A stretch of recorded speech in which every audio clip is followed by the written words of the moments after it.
Human right watch की 2017 की एक रिपोर्ट भी इस बात पर प्रकाश डालती है कि दुष्कर्म पीड़ितों के लिए पुलिस में शिकायत दर्ज करना मुश्किल होता है। उन्हें अक्सर पुलिस थानों और अस्पतालों में अपमान सहना पड़ता है। महिलाओं के लिए इस बारे में बात करने भर से बहुत सारी सामाजिक बाधाएं सामने आ जाती हैं। उसके बाद पुलिसिया और अदालती कार्रवाई में भी महिला को अपमानजनक स्थिति से गुजरना पड़ता है। रिपोर्ट के मुताबिक ऐसे में यदि किसी महिला का 2 फिंगर टेस्ट होता है तो ये पीड़ित को और शर्मिंदा कर देता है। प्रभावी कानूनी सहायता इस तरह के पूर्वाग्रह को दूर करने में मदद कर सकती है और इस पर पर्याप्त जागरूकता फैलाने की जरूरत है। सुप्रीम कोर्ट ने आज एक अहम फैसला सुनाया है। सुप्रीम कोर्ट ने बलात्कार के मामले में 2 फिंगर टेस्ट के इस्तेमाल पर लगी रोक को बरकरार रखा है। Justice D.Y.. चंद्रचूड़ और जस्टिस हेमा कोहली की बेंच ने आज चेतावनी दी कि ऐसा करने वालों को कदाचार का दोषी माना जाएगा। पीठ ने इसे दुर्भाग्यपूर्ण बताया। किस तरह के टेस्ट आज भी जारी हैं। अदालत ने स्वास्थ्य मंत्रालय को यह सुनिश्चित करने के निर्देश दिए हैं कि किसी भी स्थिति में यौन उत्पीड़न या रेप पीड़िता का 2 फिंगर टेस्ट नहीं होना चाहिए। तेलंगाना हाईकोर्ट के एक फैसले के खिलाफ चल रहे केस पर फैसला सुनाते हुए सुप्रीम कोर्ट ने यह टिप्पणी की है। अपने फैसले में बेंच ने कहा कि कोर्ट ने रेप केस में 2 फिंगर टेस्ट नहीं करने का आदेश कई बार दिया। दरअसल इसका कोई वैज्ञानिक आधार नहीं है। यह महिलाओं को बार बार रेप के समान प्रताड़ित करने जैसा है। यह टेस्ट उस गलत धारणा पर आधारित है कि सेक्सुअली एक्टिव महिला का बलात्कार नहीं किया जा सकता। अस्पतालों के लिए दिशा निर्देश जारी किए गए हैं। सुप्रीम कोर्ट ने केंद्र और राज्य सरकारों के लिए निर्देश जारी किए हैं और टेस्ट से जुड़े दिशा निर्देश सभी सरकारी व निजी अस्पतालों तक पहुंच जाए। साथ ही हेल्थ वर्कर्स को वर्कशॉप के जरिए विक्टिम की जांच करने वाले दूसरे टेस्ट की ट्रेनिंग दी जाए जिसका वैज्ञानिक आधार हो। इसके अलावा मेडिकल सिलेबस का रिव्यू करने की भी जरूरत है ताकि भावी डॉक्टर्स की इस ओर टेस्ट की सलाह ना दी जाए। आपको बता दें कि 2021 का यह मामला था जिस पर आज सुप्रीम कोर्ट ने यह फैसला लिया है। बता दें कि 2021 में कोयंबटूर में एयरफोर्स की महिला अधिकारी से रेप हुआ या नहीं ये जानने के लिए डॉक्टरों ने 2 फिंगर टेस्ट किया। इस पर राष्ट्रीय महिला आयोग ने गंभीर आपत्ति दर्ज कराई। आयोग का कहना है कि जब सुप्रीम कोर्ट इस टेस्ट पर प्रतिबंध लगा चुका है तो ये क्यों हुआ। लेटर सीधे एयर चीफ मार्शल को भेजा गया। मामला एयरफोर्स एडमिनिस्ट्रेटिव कॉलेज के परिसर में कथित रेप का था। पुलिस ने एफआईआर दर्ज कर ली। पीड़िता ने एफआईआर में बताया कि मेरे लिए 2 फिंगर टेस्ट से गुजरना बेहद पीड़ादायक था। आरोपी फ्लाइट लेफ्टिनेंट को पुलिस ने गिरफ्तार तो कर लिया। आयोग ने इस घटना पर नाराजगी जताते हुए कहा कि एयरफोर्स के ही डॉक्टरों की ओर से 2 फिंगर टेस्ट किया जाना महिला अधिकारी की गरिमा और निजता का हनन है। ये सब तो ठीक है, रेप हुआ, एफआईआर दर्ज हुई, आरोपी भी गिरफ्तार हो गया, लेकिन ये 2 फिंगर टेस्ट क्या है जिसे लेकर राष्ट्रीय महिला आयोग को आवाज तक उठानी पड़ी। सुप्रीम कोर्ट ने इसे बैन भी किया। ये एक मैनुअल प्रक्रिया है। आपको बता देते हैं कि ये 2 फिंगर टेस्ट क्या होता है। ये एक मैनुअल प्रक्रिया है। इसके तहत डॉक्टर पीड़िता के प्राइवेट पार्ट में 1 या 2 उंगली डालकर टेस्ट करते हैं कि वो वर्जिन है या नहीं, और यदि उंगलियां आसानी से चली जाती हैं तो माना जाता है कि वो सेक्सुअली एक्टिव थी। इससे वहां उपस्थित हाइमेन का भी पता लगाया जाता है। इस प्रक्रिया की तीखी आलोचना होती रही है। ये किसी पीड़िता की गरिमा के खिलाफ है। इसके अलावा यह अवैज्ञानिक भी है और जानकार मानते हैं कि इससे यह पता लगा पाना मुश्किल होता है कि रेप हुआ है या नहीं हुआ। 2 फिंगर टेस्ट की आलोचना करने वाले इसे एक बार भी फिर से रेप जैसी दर्दनाक चीज से गुजरने वाला बताते हैं। सुप्रीम कोर्ट ने इस पर फैसला सुनाया था। आपको बता दें कि 2013 में राजेश बनाम हरियाणा राज्य के मामले में सुप्रीम कोर्ट ने 2 फिंगर टेस्ट को असंवैधानिक करार दिया था। असंवैधानिक। कोर्ट ने इस रेप पीड़िता की निजता और उसके सम्मान का हनन करने वाला करार दिया था। कोर्ट ने यह भी कहा था कि यह शारीरिक और मानसिक चोट पहुंचाने वाला टेस्ट है। यह टेस्ट पॉजिटिव भी आ जाए तो नहीं माना जा सकता कि संबंध सहमति से बने हैं या असहमति से। 16 दिसंबर 2012 के गैंगरेप के बाद जस्टिस वर्मा कमेटी बनाई गई थी। इसने अपने 657 पेज की रिपोर्ट में कहा था कि 2 फिंगर टेस्ट में वजाइना की मांसपेशियों का लचीलापन देखा जाता है। इससे पता चलता है कि महिला सेक्सुअली एक्टिव थी या नहीं। यह समझ नहीं आता कि उसकी रजामंदी के विपरीत जाकर संबंध बनाए गए। इस वजह से यह बंद होना चाहिए। हालांकि सुप्रीम कोर्ट के बैन के बाद भी शर्मिंदा करने वाला यह 2 फिंगर टेस्ट होता रहा। 2019 में ही करीब 1500 रेप सर्वाइवर्स और उनके परिजनों ने कोर्ट में शिकायत की थी। इसमें कहा गया था कि सर्वोच्च न्यायालय के आदेश के बावजूद यह टेस्ट हो रहा है। याचिका में टेस्ट को करने वाले डॉक्टरों का लाइसेंस कैंसिल करने की मांग की गई। संयुक्त राष्ट्र भी इस टेस्ट को मान्यता नहीं देता है। क्या two finger test right to privacy का उल्लंघन है? तो आपको बता दें कि राइट टू प्राइवेसी का उल्लंघन है। सुप्रीम कोर्ट ने 2013 के बाद कई मामलों में टू फिंगर टेस्ट को गैर जरूरी बताया, उसके बावजूद भी टेस्ट होते रहे। उसकी निजता, सम्मान और मानसिक स्वास्थ्य से जुड़े अधिकारों का उल्लंघन होता रहा। सेक्स के लिए दी गई रजामंदी को टू फिंगर टेस्ट के आधार पर साबित नहीं किया जा सकता, यह बात समझ नहीं आई। सुप्रीम कोर्ट ने बार बार कहा कि रेप के मामले में महिला या लड़की की सेक्सुअल हिस्ट्री कोई भी मायने नहीं रखती। यह बात सिर्फ रजामंदी की है, और वो रजामंदी किस स्तर पर और किस हालत में दी गई, ये देखना जरूरी होता है। सुप्रीम कोर्ट ने टू फिंगर टेस्ट पर आधारित नतीजों को काल्पनिक और निजी राय करार दिया था। सरकार ने इस पर अपनी राय दी। केंद्रीय स्वास्थ्य मंत्रालय ने इस टेस्ट को अवैज्ञानिक बताया था। उसके बावजूद भी बड़ा सवाल है कि ये टेस्ट क्यों किए जा रहे थे। आज आखिरकार सुप्रीम कोर्ट को अपने तीखी तल्ख टिप्पणी में यह कहना पड़ा कि अब ये टू फिंगर टेस्ट नहीं किया जाएगा, और अगर ऐसा किया जाता है तो कार्रवाई की जाएगी। बड़ा सवाल है कि आखिर सुप्रीम कोर्ट के शब्दों की अवहेलना क्यों की जा रही थी। गाइडलाइन में स्पष्ट तौर पर कहा गया है कि हिस्ट्री रिकॉर्ड पर ली जाए। पीड़िता की शारीरिक के साथ साथ मानसिक जांच का परामर्श दिया गया। Maharashtra university of health science में फॉरेंसिक मेडिसिन एंड टॉक्सिकोलॉजी में विषय में एक कोर्स में बदलाव किया गया कि इसमें साइंस ऑफ वर्जिनिटी टॉपिक हटा दिया गया है। आज हम 2022 में खड़े हैं, न जाने कब से ये चला आ रहा है। तब उस समय मान सकते हैं कि हमारे पास उपकरण नहीं थे, हमारी टेक्नोलॉजी इतनी आगे नहीं बढ़ी थी, हम इतना ज्यादा डिजिटल नहीं थे। आज तो डिजिटल इंडिया का नारा दिया जाता है, बातें की जाती है, उसके बावजूद भी टू फिंगर टेस्ट क्यों किया जाता है? एक महिला जब उसके साथ रेप होता है, वो सिर्फ और सिर्फ शारीरिक रूप से प्रताड़ित नहीं होती, उसे मानसिक रूप से भी प्रताड़ित किया जाता है। टू फिंगर टेस्ट के साथ ही पुलिस कानून व्यवस्था के जो सवाल होते हैं, उनके सवालों से कोर्ट कचहरी के चक्कर, इन सब से महिलाओं के ऊपर प्रेशर पड़ता है। लेकिन ये बात किसी को समझ में नहीं आती। हजार बार सुप्रीम कोर्ट इस बात को कह चुका है, उसके बावजूद भी इस बात की कहीं पे भी सुनवाई नहीं हुई। आज भी टू फिंगर टेस्ट किया जा रहा था और सुप्रीम कोर्ट ने इस बार तीखी प्रतिक्रिया दी और कहा कि ऐसा नहीं होना चाहिए। आपको बता दें कि अंतरराष्ट्रीय कानून क्या कहते हैं। विश्व स्वास्थ्य संगठन यानी कि WHO पहले ही टू फिंगर टेस्ट को अनैतिक बता चुका है। WHO ने कहा था कि रेप के केस में अकेले हाइमेन की जांच से सब कुछ पता नहीं चलता। टू फिंगर टेस्ट मानवाधिकार उल्लंघन के साथ ही पीड़िता के लिए दर्द का कारण बन सकता है और ये यौन हिंसा जैसा है, जैसे पीड़िता दोबारा अनुभव करती है। भारत समेत ज्यादातर देशों में टू फिंगर टेस्ट प्रतिबंधित है। महिला संगठनों का कहना है कि सुप्रीम कोर्ट के प्रतिबंध के बाद भी यौन उत्पीड़न की शिकायत करने वाली किसी भी महिला पर अविश्वास करने की वजह से यह पूरी व्यवस्था बनी है और यह पूर्वाग्रही रवैया है। दूसरी तरफ संवेदनशीलता की कमी, यौन उत्पीड़न के मामलों से निपटने के लिए आवश्यक सहानुभूति और संवेदनशीलता की कमी के कारण अब भी इस तरह का परीक्षण जारी है।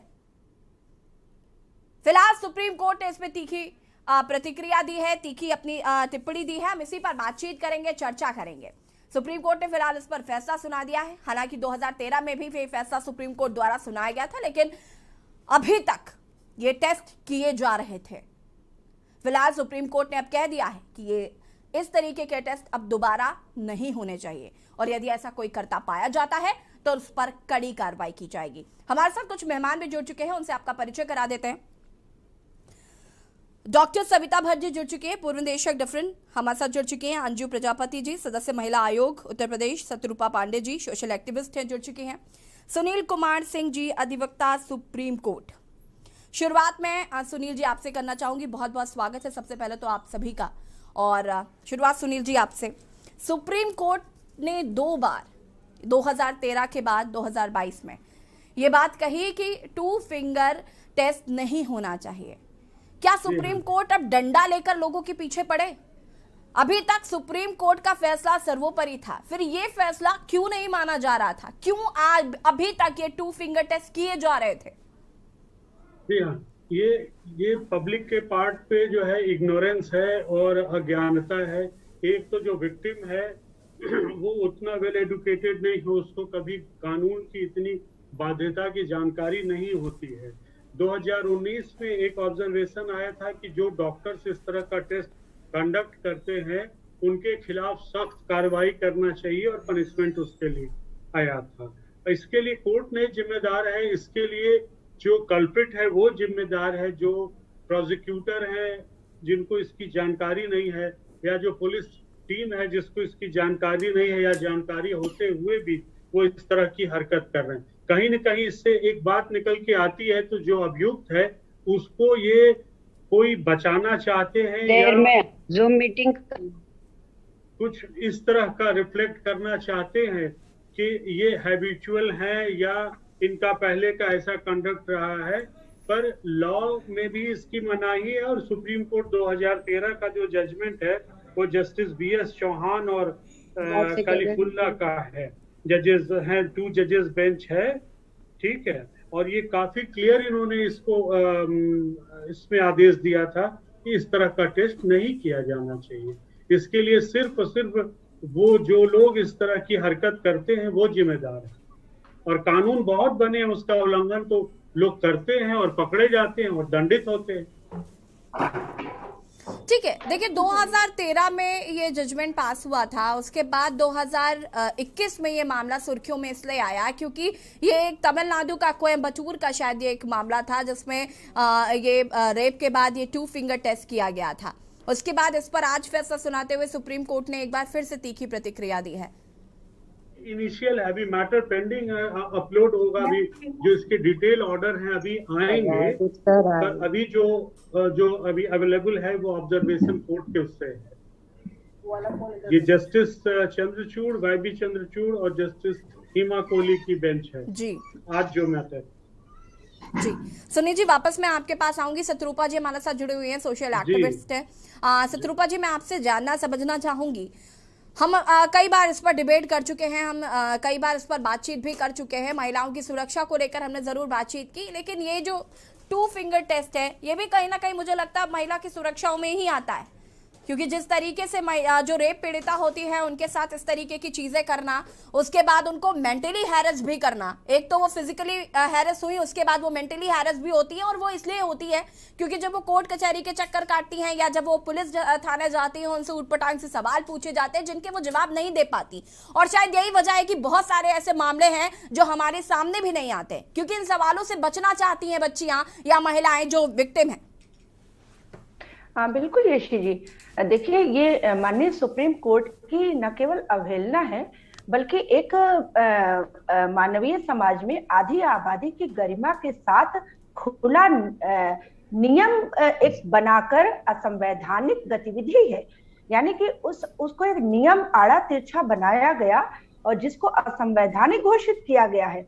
उस नियम के अंतर्गत एक बलात्कार के उपरांत ये नियमन बलात्कार की जो एक परिपाटी रचने का कुत्सित प्रयास किया गया है, इसके माननीय सुप्रीम कोर्ट ने सख्त शब्दों में 2013 में रोक लगा दी। आप देखिए कि नियमों की धज्जियां इस कदर उड़ रही हैं कि जहां न्यायपालिका की सर्वोच्च पीठ की अवहेलना होती हो, वहां आधी आबादी, और अभी आपने शुरुआत में ही कहा कि हम पितृसत्तात्मक समाज में रह रहे हैं, और इस पितृसत्तात्मक समाज से हम स्त्रियां आधी आबादी और उम्मीद भी क्या कर सकते हैं। लेकिन इसी में एक सुखद पहलू भी है कि अगर माननीय सुप्रीम कोर्ट में बैठे हुए हमारे माननीय जो हमारे जजेस हैं वो भी पितृसत्तात्मक का ही हिस्सा है, तो कहीं बदलाव भी हो रहा है, जिन्होंने सख्त आपत्ति जाहिर की। और आपने बिल्कुल सही कहा, ये एक तरह का ये जो दुराचार होता है उसके बाद ये कदाचार जो होता है, यानी कि एक बुरा व्यवहार होता है। ये तो एक बलात्कार पीड़िता के साथ हुई घटनाओं के मद्देनजर बात है। हम और आप सभी ये देखिए कि जब कभी हॉस्पिटल जाते हैं, हम प्रेगनेंसी के पीरियड को भी अगर याद करें, तो हमें अगर सबसे पहली बार किसी महिला चिकित्सक के सामने भी इस प्रक्रिया से गुजरना पड़ता है, तो आप और हम समझ सकते हैं होती है। बहुत असहजता होती है जब हमारे सामने महिला चिकित्सक होती है, बिल्कुल। हमारे पुरुष चिकित्सक होते हैं तब भी स्त्री असहज होती है। एक बलात्कार पीड़िता, और हम और आप अभी जल्दी ही एक डिबेट पर भी बैठ चुके हैं जब हॉस्पिटल में नशीला पदार्थ खिला के रोगी के साथ बलात्कार हुआ। बिल्कुल। जब समाज में इस तरह का दुर्व्यवहार प्रचलित है, ऐसे में इस स्त्री के साथ हुई दुर्घटना, स्त्री के साथ हुई दुर्व्यवहार, दुराचार, बलात्कार को अस्वीकार करके उसी पर दोष मढ़ने की ये जो एक प्रयास है, पुरुष को हमेशा से ढूंढना होता है कि कहां से कहां स्त्री ही स्वयं दोषी है। और रही बात 2 फिंगर टेस्ट की, जहां से ये जाना जाता है कि ये एक्टिव थी या नहीं थी, तो यहाँ ये जानना बहुत जरूरी है कि बलात्कार के परिप्रेक्ष्य में अगर पुरुष ने भी अपनी स्त्री की असहमति के बावजूद उसके साथ यौन संबंध स्थापित किया, तो आज 2022 में वो भी बलात्कार का दोषी माना जाता है। कानून इतने सख्त हो चुके हैं, फिर भी इतनी स्टूपिड बातें हो रही हैं, इस पर हमें बहुत हैरत होती है। बिल्कुल शत्रुपा जी, देखिए हम ये चीज़ तो देख ही रहे हैं कि किस तरीके से पितृसत्तात्मक सोच और उसके बाद इतने लंबे समय से चला रहा है सुप्रीम कोर्ट के आदेशों की अवहेलना करना, ये दर्शाता है कि हम किस ओर जा रहे हैं। आज हमें और आपको इस पर चर्चा करनी पड़ रही है। हमारे साथ मौली सेठ जी भी जुड़ चुके हैं, सीनियर जर्नलिस्ट हैं, आपका भी बहुत बहुत स्वागत है मौली जी। अंजू प्रजापति जी भी हमारे साथ जुड़ चुकी है। अंजू प्रजापति जी, मैं आपसे जानना चाहूंगी, यहाँ पर 2 फिंगर टेस्ट को बैन कर दिया है सुप्रीम कोर्ट ने, 2013 में भी किया था, और आज अपना एक तीखा रवैया अपनाते हुए सुप्रीम कोर्ट ने फिर से कहा है कि ये नहीं होना चाहिए। बिल्कुल, 2013 में जब ये बैन किया गया था तो उसी समय से इस पर फॉलो होना चाहिए था, और बहुत से सारी पीड़िताएं जो हैं जिनको शायद इसकी जानकारी नहीं है, और जितनी जानकारी है दोबारा से वो कोर्ट गए हैं, उन्हें उसका ऑब्जेक्शन किया है। तो ये जो कानून 2013 में बन गया था, इस पे सख्ती से कार्रवाई होनी चाहिए। और इसके बाद आज जो डिसीजन आया है सुप्रीम कोर्ट का, इसके बाद तो बिल्कुल अगर कोई भी डॉक्टर ऐसा टेस्ट करते पाया जाए तो उसके खिलाफ, उस अस्पताल के खिलाफ सख्त से सख्त कार्रवाई होनी चाहिए। बिल्कुल अंजू जी, देखिए लेकिन अब इसका पालन कैसे होगा, पालन कौन कराएगा? पालन तो ऑब्वियसली सरकार कराएगी। पालन नहीं हो रहा है ना, ऑब्वियसली सरकार कराएगी, ये तो हमें भी पता है, लेकिन सरकार नहीं करा रही है। बहुत सी जगह है जहां पर अभी भी ऐसे 2 फिंगर टेस्ट हो रहा है, इनको कौन ध्यान देगा? आप सुप्रीम कोर्ट सबके पीछे पीछे तो नहीं भागेगा ना। मैं वही तो कह रही हूँ कि कोई तो जिम्मेदारी ले, कोई तो आगे आके कहे इस बात को। नहीं, किसी एक की जिम्मेदारी लेने से नहीं हो सकता है। इसमें जैसे आपने अभी जिक्र किया, राष्ट्रीय महिला आयोग ने ऑब्जेक्शन किया था, उसके बाद उस पर लागू भी हुआ, लेकिन ऑब्जेक्शन के बाद ऐसा नहीं हुआ कि उनका ऑब्जेक्शन आया और ये पूरी तरह से खत्म हो गया, आज की डेट में भी है। तो उसके लिए सरकार के साथ साथ जनता और जो सोशल एक्टिविस्ट हमारे साथ जुड़े हुए सभी को सक्रिय होना पड़ेगा। इस हम सबकी नैतिक जिम्मेदारी बनती है कि ऐसा अगर कुछ चल रहा है तो उसके खिलाफ हम सब एक साथ खड़े हो। डॉक्टर सविता भट्ट जी कुछ कहना चाह रही थी। सविता जी, बहुत बहुत स्वागत है। हाँ, थैंक यू, धन्यवाद। मैं बहुत साल मैंने गवर्नमेंट में सर्विस दी है और as a lady doctor, as a gynaecologist महिला अस्पतालों में काम भी किया है। इस पर मैं ये कहना चाहती हूँ कि पहले तो ये तो खैर बिल्कुल गलत था कि हम लोग 2 फिंगर टेस्ट कर रहे थे। हाँ, 2013 में जैसा आपने बताया कि कानून बना था। अगर हम ये बात सिर्फ ये जानने के लिए 2 फिंगर टेस्ट कर रहे थे कि महिला जो है सेक्सुअली एक्टिव है कि नहीं है, सेक्सुअली एक्टिव होना कोई वो रेप का या कोई प्रमाण नहीं है ये, क्योंकि रेप जो है खाली सेक्सुअल एक्टिविटी होना ही एक रेप नहीं है। रेप कई तरीके से माना जाता है। महिला को छूना भी रेप होता है, महिला को मेंटली हैरेस करना भी रेप होता है। तो अगर ये टेस्ट हो रहा था, पहली चीज तो इस टेस्ट पे बैन लगा है, और जब से ये कोर्ट ने भी निर्देश दिए थे और हमारी सरकार भी इसको फॉलो कर रही थी, क्योंकि इसके लिए नियम कानून बनाए गए थे, हर जगह ट्रेनिंग दी जा रही थी। मैं तो इतना कहती हूँ कि नहीं हो रही है, बहुत सी जगह नहीं हो रही है, लेकिन अगर जहां पर हो रही है, क्योंकि ये जानना कि इस महिला के साथ रेप हुआ है कि नहीं हुआ है, सिर्फ 2 फिंगर टेस्ट से हम कुछ नहीं जान सकते। हमारे पास और भी बहुत सारी चीजें हैं, जैसा आप खुद ही कह रही है, अब हम तो ऑलरेडी इस युग में आ चुके, डिजिटल युग में आ चुके। उससे पहले भी नॉन डिजिटल चीजों से भी हर चीज सारी किट अवेलेबल कराई गई है गवर्नमेंट की तरफ से।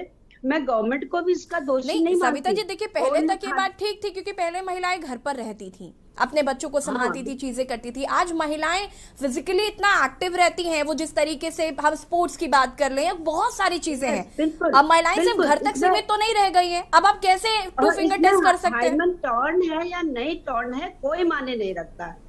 अगर हम खाली ये देखने के लिए टेस्ट कर रहे थे कि महिला का हाइमन टॉर्न है, टॉर्न होने के कई कारण होते हैं, बिल्कुल। तो ये टेस्ट, मैं भी इस चीज को बिल्कुल मतलब दिल से कंडेम करती हूँ कि 2 फिंगर टेस्ट नहीं होना चाहिए था पहले, क्योंकि बहुत सारी चीजें हम लोगों के पास अवेलेबल नहीं थी। अब हर चीज अवेलेबल करा दी गई है। गवर्नमेंट भी इसमें बहुत ज्यादा सख्त है, सब कानून भी बनाए गए हैं, और प्लस सारे डॉक्टर्स, और पहले टाइम में तो सिर्फ लेडी डॉक्टर टेस्ट करती थी, अब तो क्या है कि लेडी डॉक्टर्स इतने अवेलेबल ही नहीं है, तो बहुत सी जगह पुरुष डॉक्टर भी होते हैं जो कि महिला हॉस्पिटल में काम कर रहे हैं। बिल्कुल। तो किसी महिला की प्राइवेसी को हम मेंटेन कैसे कर सकते हैं?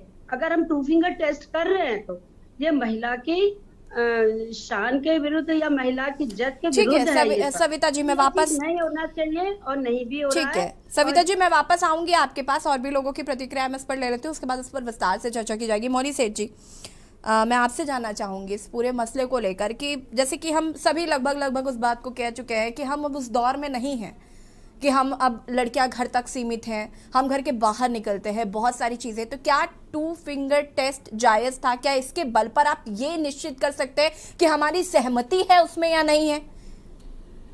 देखिए, पहली चीज तो मैं जो इतनी देर से आप वार्ता सुन रही हूँ उसमें जो मुझे एक चीज समझ में आ रही है, आप किसी भी तरह से ये जानने की कोशिश क्यों कर रहे हैं, ये प्रयास क्यों हो रहा है कि वो सहमति थी या असहमति। सहमति और असहमति को तो 2 फिंगर टेस्ट से ही नहीं, तमाम चीज़ों से जांचने की कोशिश करी जाती रही है। वो अपनी मर्जी से गई थी, उसको तो जानने वालों के साथ गई थी, ऐसे कैसे चली गई? उसने पहले वो था सहमति थी, बाद में उसने फायदा उठाने के लिए नाराजगी के चलते विरोध, ये इस तरह के आरोप लगा दिए। तो ये सारी चीजें होती हैं। एक्चुअली 2 फिंगर टेस्ट का मकसद जो मुझे समझ में आया, जो मांग की जाती है, उसके पीछे ये समझ में आया, जो पितृसत्तात्मक पक्ष की बात हो रही थी, कि ये भी एक सीढ़ी है उस महिला के मनोबल को और ज्यादा तोड़ने की, कि वो शिकायत ना कर सके। उसको बेहुदे सवाल पूछना, बेतुकी जांचें करना, ये सारी प्रक्रिया इतनी पीड़ादायक हो जाती है कि उसके बाद वो कहीं पीछे हटने लगती है कि इस सब से गुजरना है तो यार शांति बैठो, क्योंकि अब इतना झेल के आए हैं, और एक और सीढ़ी दर सीढ़ी। मैंने कहा ना, जब बलात्कार एक बार नहीं होता है, अगर कोई रेप पीड़िता आती है तो उसके साथ फिर हर दिन मानसिक और भावनात्मक बलात्कार होता चला जाता है। बिल्कुल। ऐसा क्यों हुआ था, वैसा क्यों हुआ था, तुमने ऐसा क्यों किया था, रात में क्यों निकली, दिन में क्यों निकली, पुरुष मित्र के साथ क्यों निकली, ऐसे कपड़े क्यों पहने थे, ये भी एक प्रक्रिया है। आप किसी महिला के शारीरिक संबंधों के प्रति उसके रुझान, उसकी पसंद नापसंद को उसके बलात्कार से, सहमति से कैसे जोड़ सकते हैं? सबसे बड़ी बात तो ये है। सबसे पहले आप सरकार की जिम्मेदारी और बाकी उसकी जिम्मेदारी देने से पहले आपको परिवार को यह समझना होगा कि हम देन एंड देयर विरोध करेंगे कि हमारे परिवार की बच्ची या महिला के साथ अगर ऐसा हुआ है तो उसका हैरेसमेंट करने की कोशिश ना की जाए, संवेदनशील तरीके से उसकी जांच की जाए। दूसरी बात, डॉक्टर्स जो हैं जब ये कहते हैं कि हमारी सहमति नहीं होती, मामूली सी चीज है, एक्सीडेंट के केस में अटेम्प्ट करना नैतिक जिम्मेदारी होती है, लेकिन कई डॉक्टर कह देते हैं पहले पुलिस रिपोर्ट कीजिए उसके बाद जांच करेंगे। बिल्कुल। तो जब आप इस चीज के लिए मना कर सकते हैं, तो अगर आपसे कोई कह भी रहा है कि आप ये जांच करिए, तो आपके पास इतनी सुविधा तो होती है कि आप कह देंगे कि ये नैतिक रूप से गलत है, हम ये जांच नहीं करेंगे। बिल्कुल। मौली जी, मैं आपको यहाँ पर रोकना चाहूंगी। हमारे साथ प्रेम एक दर्शक जुड़ चुके हैं। प्रेम जी, अपनी राय रख सकते हैं आप। नमस्कार मैम। जी नमस्कार मैम, आज ये जो डिसीजन आया है ये बहुत पहले आ जाना चाहिए था, क्योंकि ये 2 फिंगर टेस्ट है, ये हाइमेन इंटैक्ट है या नहीं है उसके लिए किया जाता था। और आज के जमाने में हाईटेक रखने के लिए आप खेल कूद में लड़कियां हैं, इधर उधर जाती है, कसरत करती है, साइकिलिंग करती है, स्विमिंग करती है, so that question does not arise. लेकिन इसका कोई साइंटिफिक रीजन नहीं है जो 2 फिंगर इसका टेस्ट चल रहा था। लेकिन अभी जो हाई कोर्ट ने, सुप्रीम कोर्ट ने ये कहा है, ये एकदम सही लिया उन्होंने। इससे उनको मेंटल टॉर्चर होता था, उनको और भी तरह के कष्ट होते थे।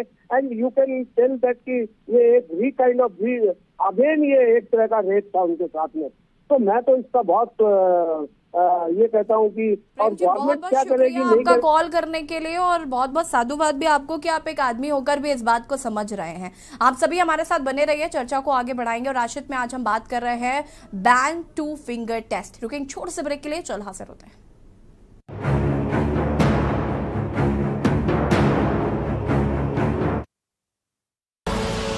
आप देख रहे हैं के न्यूज, खबरों का सारथी।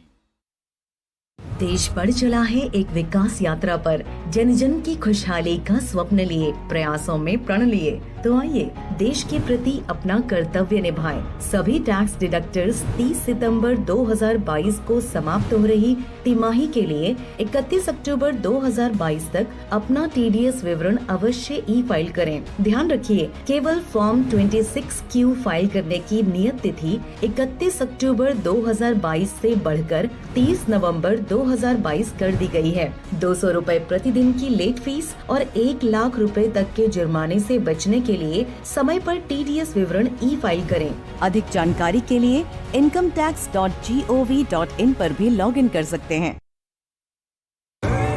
देखें कौन नया खिलाड़ी आया है, समझा देते हैं, प्यार से समझाएंगे। ये तो अपनी जुबान है। जुबान एक हो तो दिल भी एक होने चाहिए। विमल, बोलो जुबान केसरी। आप देख रहे हैं के न्यूज, खबरों का सारथी।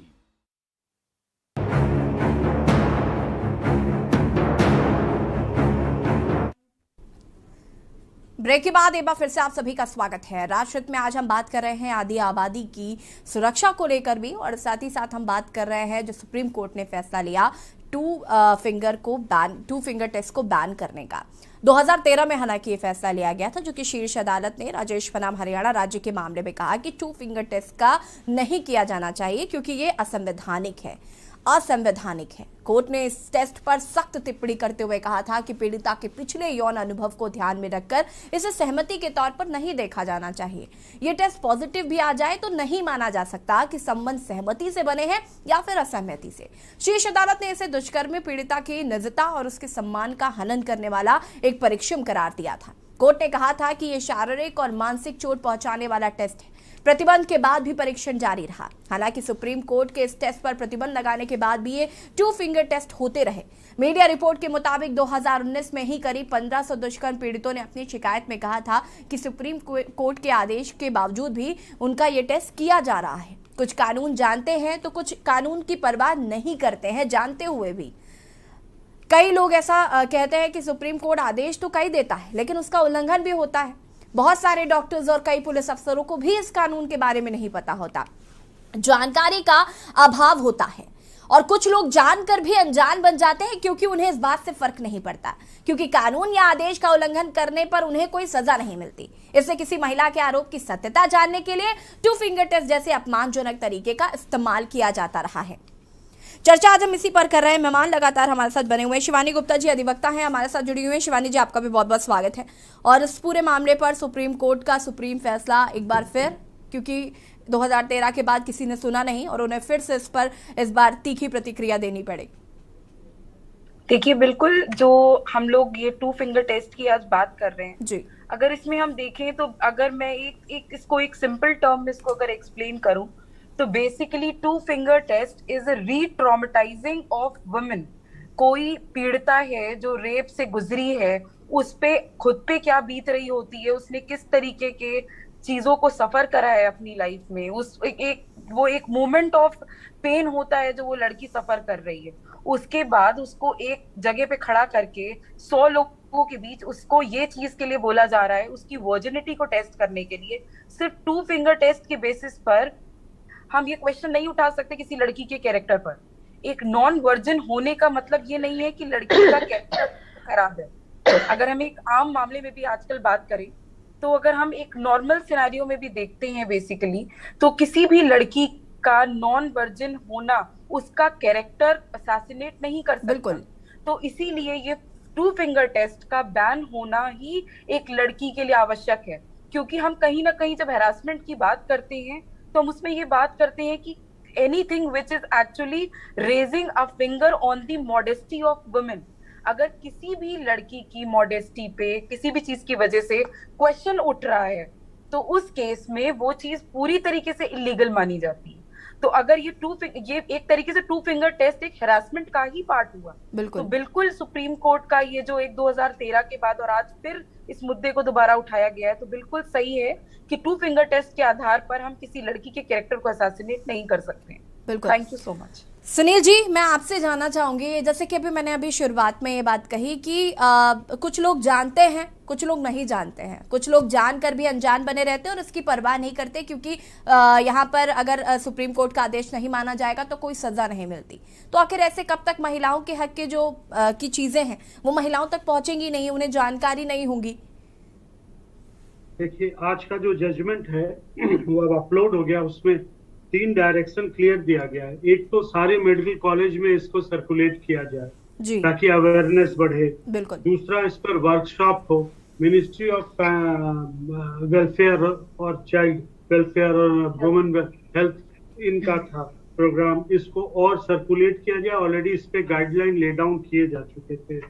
तीसरा है कि इसको हॉस्पिटल में, कॉलेजेस में हर जगह सर्कुलेट करना है, अवेयरनेस बढ़ाना है, और जितना ज्यादा ये सर्कुलेट होगा, आपके जैसे टीवी चैनल्स का एक बहुत बड़ा माध्यम है, फिर गवर्नमेंट अपने लेवल पे जो इसको सर्कुलेट करे, प्रचारित करे, फिर महिला संगठन को का इसमें मुख्य भूमिका है, क्योंकि ये सब ऐसी कोर बातें हैं जिसको एक महिला के ग्रुप में अच्छे से डिस्कस किया जा सकता है।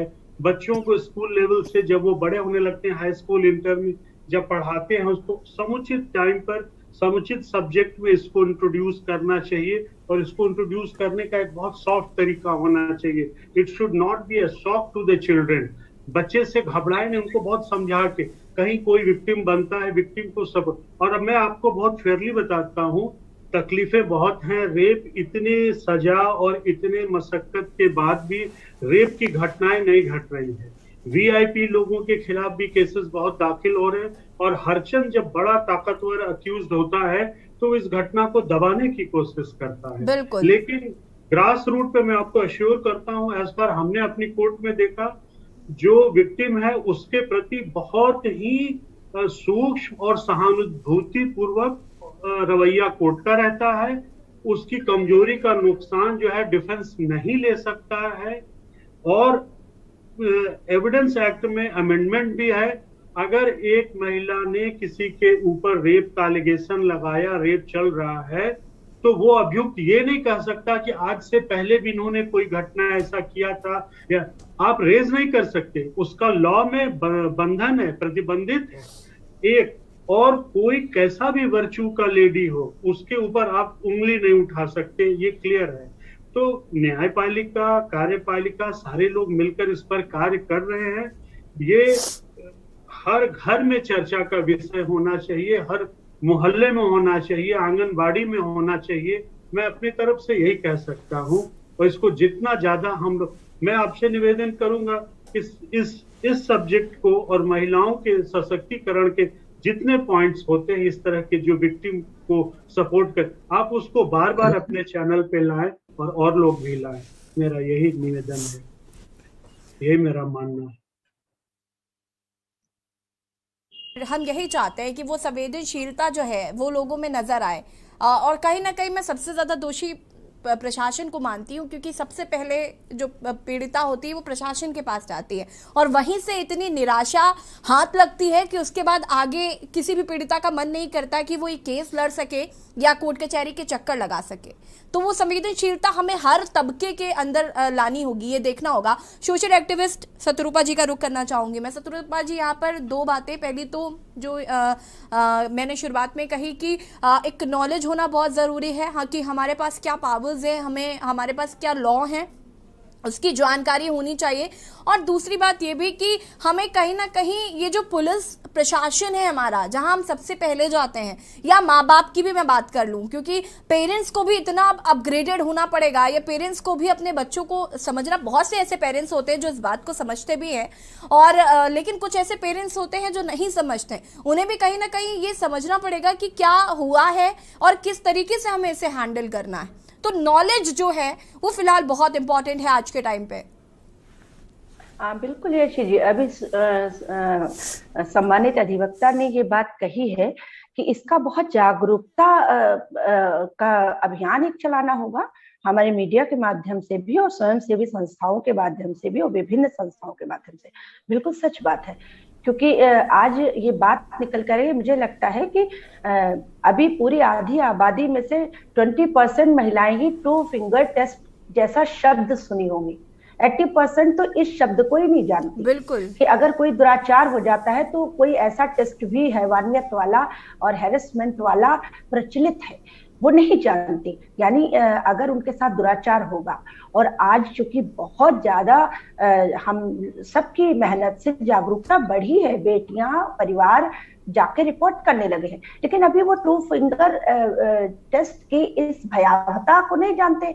मेडिकल टेस्ट पर भी बहुत सवाल उठते हैं। दुराचार की जो घटनाएं होती हैं उसमें जो मेडिकल टेस्ट हैं वो भी एक दुराचार से कम नहीं है वैसे भी। और मैं एक बात सच्ची जी, मुझे बहुत, यशी जी मुझे बहुत बार बार कोच रही थी, बहुत देर से कोच रही थी, वो बात मैं रख दूं। मुझे समझ नहीं आ रहा है कि बार बार हम ही लोग भी चर्चा कर रहे हैं, और क्यों कर रहे हैं, कि अब टेक्नोलॉजी बहुत स्ट्रांग है, अब हमारे रहन सहन में बहुत परिवर्तन है, तो अब शील भंग हो सकता है, बेटियां साइकिल चलाती है, ऑल दैट। मुझे ये बताया जाए, मुझे कोई स्पष्ट करे आके कि दुराचार का शील भंग से क्या ताल्लुक है। कोई सेक्सुअली अगर लाइफ एंजॉय कर रहा है, उसके साथ दुराचार होता है, तो क्या उसको दुराचार वाले में सजा के मांगने का हक नहीं है? शतरूपा जी, अगर कोई मेरे जहन में भी है, ये किसने कहा, ये कहाँ लिखा है? मैं तो कहती हूँ आज हम उस युग में हैं जब हमें यौन का कहीं से कोई ताल्लुक नहीं है, उसमें बेटियों के शील भंग के ये कौन सी खिड़कियां चाहते हैं जहां से किसी स्त्री की अस्मिता को झांकना चाहते हैं। आप देखिए, अभी मौली जी ने बहुत चिंताजनक बात रख दी। इस तरह कमजोर पड़ जाएंगी रिपोर्ट्स, इस तरह कमजोर पड़ जाएगी स्त्री, क्योंकि उसे जब पता चलेगा कि उस वक्त को कोई मेडिकल टेस्ट कर रहा है कि जब वो घटना घट रही थी तो मैं किस पोजीशन में थी, मेरा क्या रोल था। ये सोचिए कितना भयावह है, रोंगटे खड़े हो रहे हैं। आप सोचिए कोई कुंवारी बेटी है, उसको अचानक पता चलता है कि कोई अब टेस्ट कर रहा है कि मैं किस स्थिति में थी। आप समझते हैं कि कोई बेटी कितनी भी पढ़ी लिखी हो, क्या इस पुलिसिया तंत्र के पास जाएगी मदद मांगने? ये बहुत बड़ी फेलियर हो जाएगी।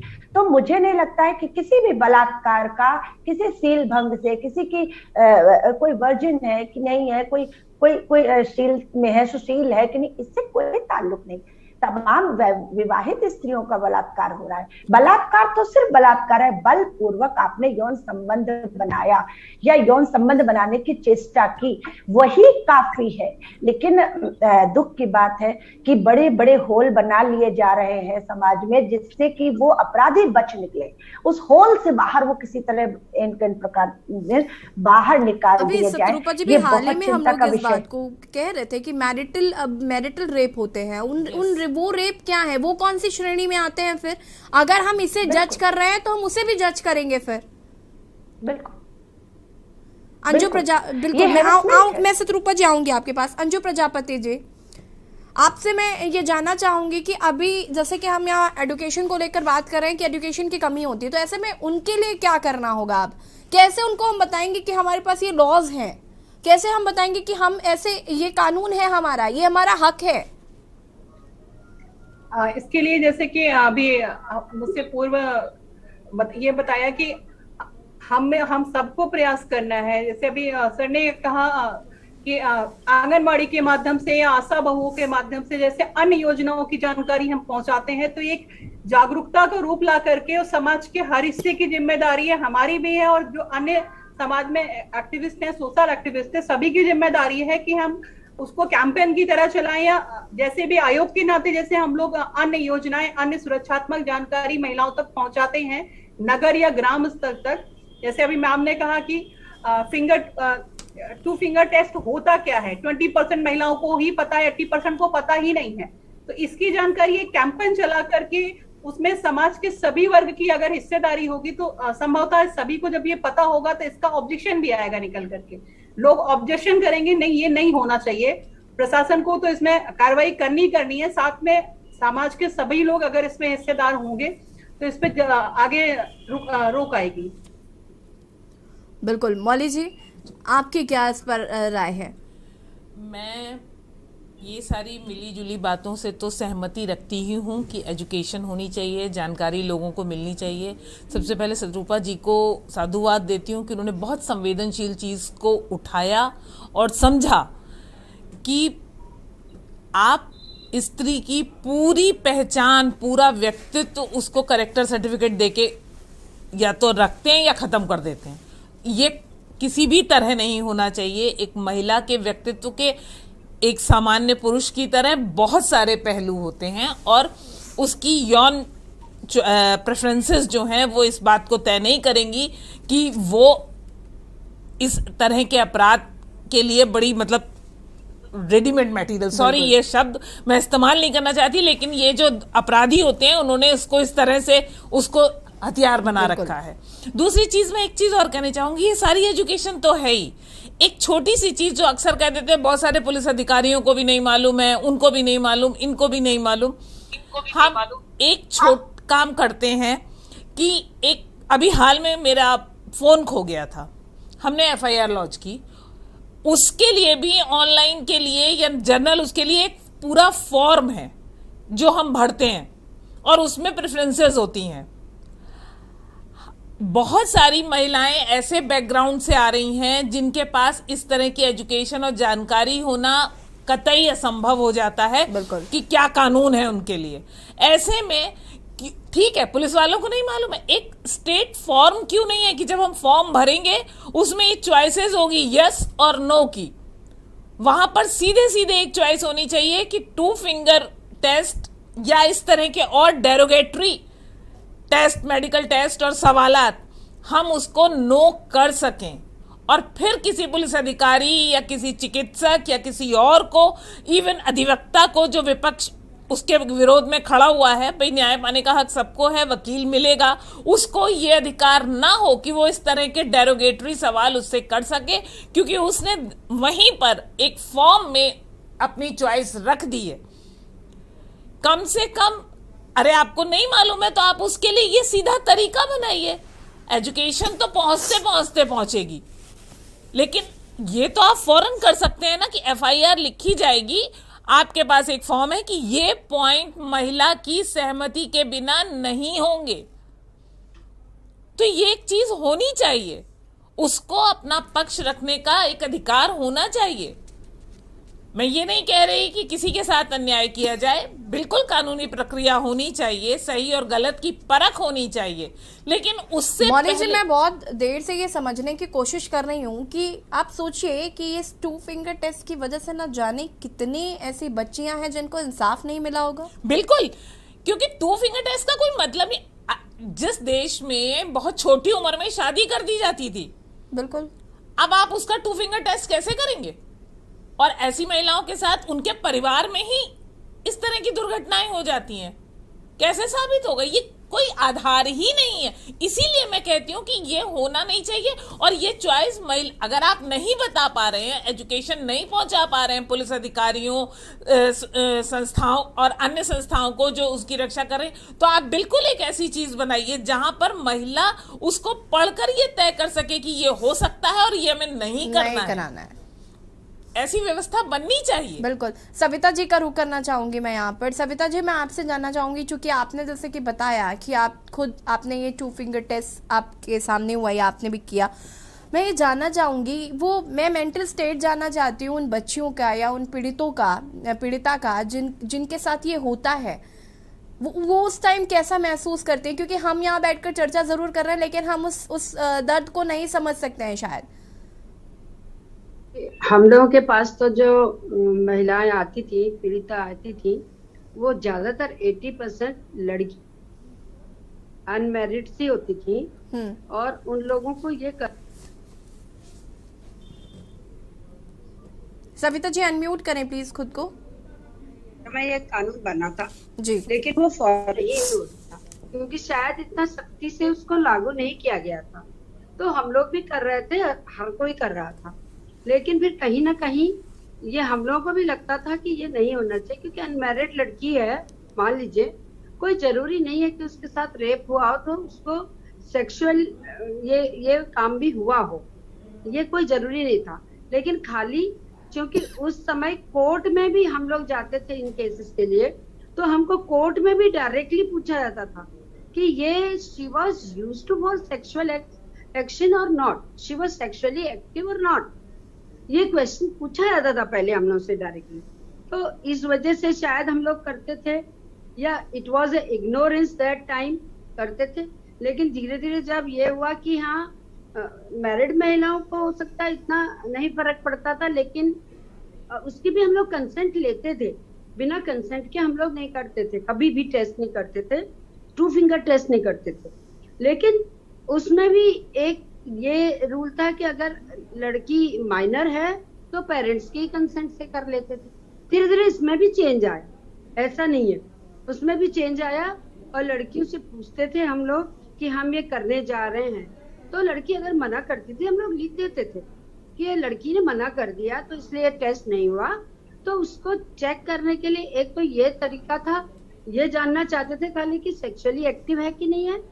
दूसरी चीज ये थी कि उससे हमको एक स्लाइड बनानी होती थी कि सीमेन और सम अदर गोनोकोकाई या व्हाटएवर इज देयर, जो प्रूफ कर सके कि इसके साथ में कुछ एक्ट हुआ है कि नहीं हुआ है, सेक्सुअल एक्ट हुआ है कि नहीं हुआ। तो वो स्लाइड बनाने के लिए भी हम लोग करते थे। तो धीरे धीरे जब हम लोगों को ट्रेनिंग दी गई और हम लोगों को बताया गया, तब फिर स्वैब से ले सकते हैं, कितने ही तरीके थे, स्वैब से ले सकते हैं, उसके हेयर से पता लग सकता था, उसके नेल से पता लग सकता था, उसके स्किन से पता लग सकता था, उसके कपड़ों से पता लग सकता था, बहुत सारे तरीके थे जानने के कि सीमेन कहाँ पाया गया। तो that time it was ignorance, but day by day लोगों में अब अवेयरनेस आ रही है और अवेयरनेस को और बढ़ाने की जरूरत है। मैं क्योंकि हॉस्पिटल में भी रही हूँ, एडमिनिस्ट्रेशन में भी रही हूँ, एडमिनिस्ट्रेशन लेवल पे, डायरेक्टरेट लेवल पे भी एक कमेटी बना दी गई है। उस कमेटी में भी even sexual harassment of a woman at work place पर भी बनाई गई है, तो उस पर भी रेगुलर मीटिंग और रेगुलर ट्रेनिंग्स हो रही हैं। तो मैं इस पर ये कहना चाहती हूँ कि इस पर जो है, पहली चीज तो आपको मेडिकल एजुकेशन में ही, जैसा कि सुनील जी ने भी बताया, इसके भी दिए गए हैं, गाइडलाइन भी दे दी गई हैं और हर जगह इसके दिशा निर्देश दे दिए गए हैं कि इनको फॉलो करना है। दिशा निर्देश तो पहले से ठीक है सविता जी, ठीक है सविता जी। सुनील जी, मैं आपसे जानना चाहूंगी कि क्या दायरे में नहीं रखा जा सकता? ये जो प्रश्न होते हैं, ये जो सवाल पूछे जाते हैं ना महिलाओं से, अभी सविता जी इस तरीके से बता रही थी, मेरे तो रोंगटे खड़े हो गए कि ऐसे सवाल ऐसे करना कितना मतलब कष्टकारी रहता होगा उस टाइम पे। Very painful, it was very painful, sometimes नहीं होता था। सविता जी मैं आऊंगी, मैं सुनील जी, मैं सविता जी आपके पास आऊंगी, रुक जाइए सविता जी मैं आती हूँ। सुनील जी मैं आपसे लेकिन जानना चाहती हूँ यहाँ पे, क्या कोई दायरा नहीं है हमारे पास कि इस दायरे में रहकर ही सवाल पूछे जाए और उतना ही पूछा जाए जितना जरूरी हो? देखिए, आज ये 2013 के जो लिल्लू बनाम स्टेट ऑफ हरियाणा में जस्टिस BS चौहान और एक और अन्य माननीय जज का जो निर्णय था, उसको हाईलाइट किया गया, उसको और सख्त किया गया है और 2019 में भी डॉक्टर्स को भी जिम्मेदार ठहराया गया। कोई ये जान ले कुछ भी नहीं पूछताछ करनी है। लड़की के शरीर पर इस तरह का कोई फिजिकल एग्जामिनेशन या किसी भी विक्टिम के नहीं किया जा सकता। Full stop. There is no second opinion about it. किया ही नहीं जा सकता। अब रहा कोर्ट में, तो जितने दुष्ट प्रवृत्ति का जो अपराधी होता है उसकी तरफ से जो सवाल पूछे जाते हैं जिससे मनोबल टूटे, तो जो डिफेंस पक्ष है वो भी अब इतना कमजोर नहीं है और कोर्ट में कोई अपने क्लाइंट को लोअर डाउन नहीं होने देना चाहता है और इस तरह के सवाल आप नहीं पूछे। कोर्ट उस पर आपत्ति करती है, क्या क्वेश्चन आप कर सकते हैं और क्या क्वेश्चन आप नहीं कर सकते हैं, कितना इंडिकेटिव कर सकते हैं कि अगर जरा भी कहीं। अच्छा, एक तो ये कैमरा प्रोसीडिंग है, ये बंद कमरे में, उस कमरे में सिर्फ विक्टिम होगी, उसका वकील होगा और सरकारी वकील और बहुत गिने चुने। ज्यादातर इसमें लॉ है कि महिला जजेस, महिला कर्मचारी होंगे। इसमें सीआरपीसी का प्रोविजन है कि उस विक्टिम को एक्स के नाम से पुकारा जाएगा, कहीं पे कोई उसका पब्लिकेशन नहीं होगा, किसी ऑर्डर में कहीं पे भी उसका नाम नहीं लिया जाएगा ऐसा। तो ये सारी चीजें, बहुत सी चीजें हैं जो कि उस विक्टिम को बचाने के लिए, उसकी मान प्रतिष्ठा को रखने के लिए लगातार किया जा रहा है। हर लेवल पे लैप्स हो रहा है और सुधार भी है, जो कि बहुत जरूरी भी है। और उम्मीद है दिन प्रतिदिन ये और स्ट्रांग होगा। और आप लोग, जितने लोगों को मैं सुन रहा हूँ, मैं सबका बहुत नमन करता हूँ और बहुत प्रशंसा करता हूँ। आप सब लोग शेरनी हैं और आप सबकी बहुत जरूरत है।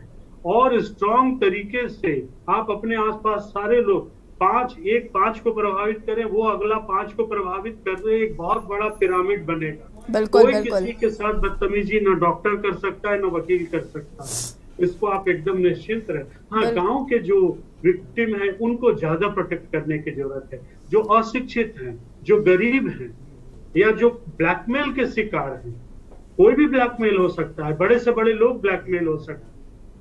प्यार का झांसा देके जो ब्लैकमेल होता है, उसमें जो फोटोग्राफी होती है, वीडियोग्राफी होती है, वो बहुत खतरनाक। बहुत अच्छी बात सुनील जी आपने कही। मैं ये कहना ही चाह रही थी कि उनका क्या, ये जो प्यार के झांसे के साथ ये जो रिलेशन बनते हैं या ये जो रिलेशन होता है और उसके बाद जब वो हैरेस करना शुरू कर देते हैं, फिर वो किस श्रेणी में आता होगा? दे डोंट मैरी, हम तुमसे शादी करेंगे और उसके बाद शादी नहीं करते। बिल्कुल बिल्कुल, यही होता है। तमाम तरह के हथकंडे अपनाते हैं। किसी भी महिला और लड़की के साथ पूर्व में यदि हुआ हो तो दोबारा हो तो उसको आप कहीं से लोअर डाउन नहीं कर सकते। कानून उसको कमजोर नहीं मानता। इससे आप एकदम निश्चिंत रहें। उनसे उनके पुराने कंडक्ट के बारे में सवाल नहीं किया जा सकता है। इससे आप एकदम निश्चिंत रहें। कोई अगर इस तरह के व्यवसाय में भी लिप्त रह सकता है, उसको फंडामेंटल राइट है कि उसको प्राइवेसी दी जाए, उसका सम्मान किया। आप उसकी प्राइवेसी को ब्रीच नहीं कर सकते। कोई पुलिस अफसर किसी महिला के घर जाकर के नहीं खटखटा सकता है कि हमको आपसे शाम 5 बजे के बाद नहीं जा सकता, थाने पे नहीं बुला सकता। तमाम कानून लिए जा रहे हैं जो कि फोर्स में लगाए जा रहे हैं। बिल्कुल सुनील जी, बहुत डे बाय डे चीजें बहुत अपग्रेड हो रही हैं और हमारा सुप्रीम कोर्ट इन सभी का संज्ञान ले रहा है। तो कहीं ना कहीं मैं सुप्रीम कोर्ट को भी बहुत नमन करना चाहूंगी कि उनकी तरफ से इस तरीके के जजमेंट दिए जा रहे हैं ताकि महिलाएं खुद को सुरक्षित, संरक्षित महसूस कर सके और इस तरीके की चीजें जो उन पर थोपी जाती हैं वो खत्म हो सके। कहीं ना कहीं वो बहुत इंपॉर्टेंट है। ये बताइए, इसमें शर्म मत करो। रेप हो गया, कुछ नहीं। Rape is just an accident. आप रोड पे जा रहे हैं, कार ने धक्का मार, इसके बियॉन्ड इसको आप लोग मत लीजिए। स्टिग्मा नहीं है।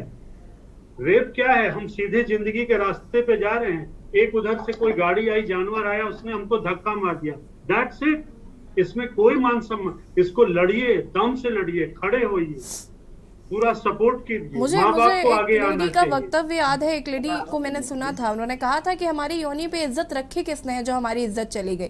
तो कहीं ना कहीं मुझे लगता है कि आप होते कौन है हमें ये बताने वाले। खैर बहुत बहुत शुक्रिया आप सभी का, ये बहुत जानकारी हमारे दर्शकों तक पहुंचाने के लिए, उन महिलाओं को ये इंपॉर्टेंट जानकारी देने के लिए आप सभी का बहुत बहुत शुक्रिया। राष्ट्रहित में आज हम बात कर रहे हैं सुप्रीम कोर्ट के सुप्रीम जजमेंट की, जहां पर उन्होंने कहा है कि 2013 में भी कहा था कि हम लोग 2 फिंगर टेस्ट नहीं कर सकते हैं। 2 फिंगर टेस्ट टेस्ट नहीं करवाना चाहिए। और अब 2022 में उसे कोट करते हुए उन्होंने स्ट्रिक्टली कहा है कि ये नहीं होना चाहिए और सरकारों को इस ओर ध्यान देना चाहिए। फिलहाल राष्ट्र हित में इतना ही। देखते रहिए के न्यूज़ ज़रिया। नमस्कार।